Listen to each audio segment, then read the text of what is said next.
Her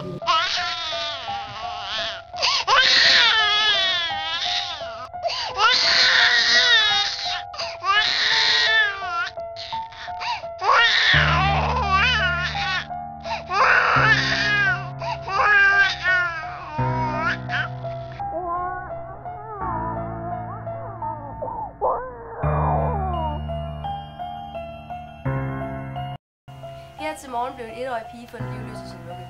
Man mener, at hun blev kvalt i sin dyne, men da der stadig er tvivl om dødsårsagen, efterforsker politiet sagen.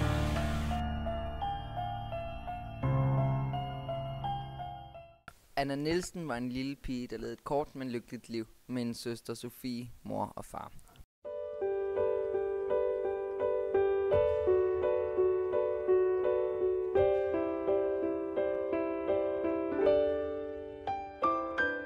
Hun boede i trygge omgivelser med vuggestuen liggende lige om hjørnet. Ja, næsten alt var perfekt. Den unge familie Nielsen virkede udadtil som en ganske normal familie i villakvarteret på Kaj Nielsens vej. Men bag ved husets mure var der noget helt galt.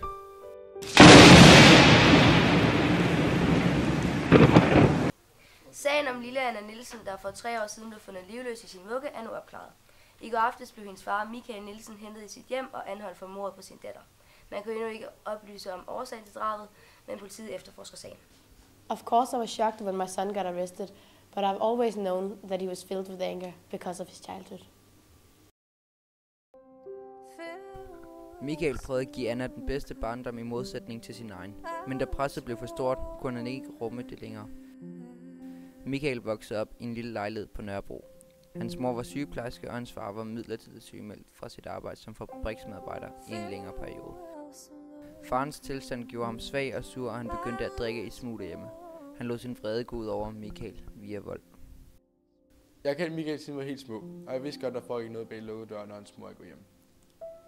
Michael har altid reageret voldsomt på små ting, og det kom med teenageårene blev det meget slemt.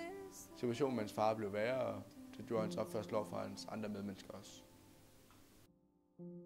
På grund af hans hårde barndom fik Michael nogle hårde ungdomsår med druk, misbrug og kriminalitet. Men en dag mødte han Annas mor, og hun fik hans liv på rette spor. Hvad hun ikke vidste var, at hans vrede gjorde ham til en tikkende bombe. I have always loved Michael, and I've always wanted to help him.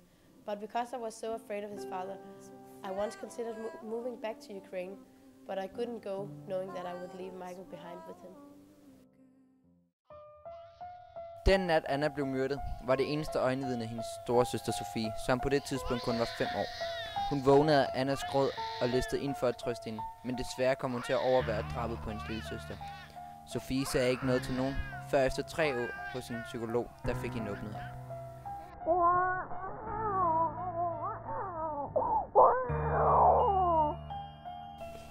Jeg underviste Sofie, Annas storesøster, og som hendes klasselærer kunne jeg tydeligt mærke, hvordan tabet af hendes lille søster påvirkede hende. Hun blev mere og mere fraværende i timerne, og hun gad ikke at lege med de andre børn. Og i løbet af 1. klasse sagde hun mindre og mindre, ja faktisk så lidt, at hun nærmest ikke sagde noget.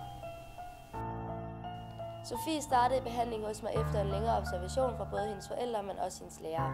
De var meget forundret over hendes opførsel og adfærd blandt andre, både børn og voksne.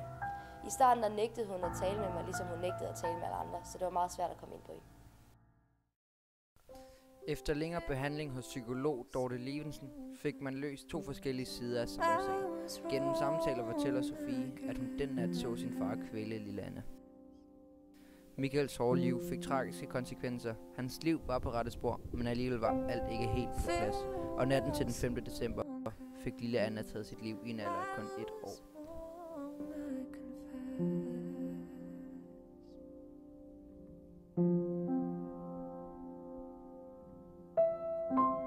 I miss the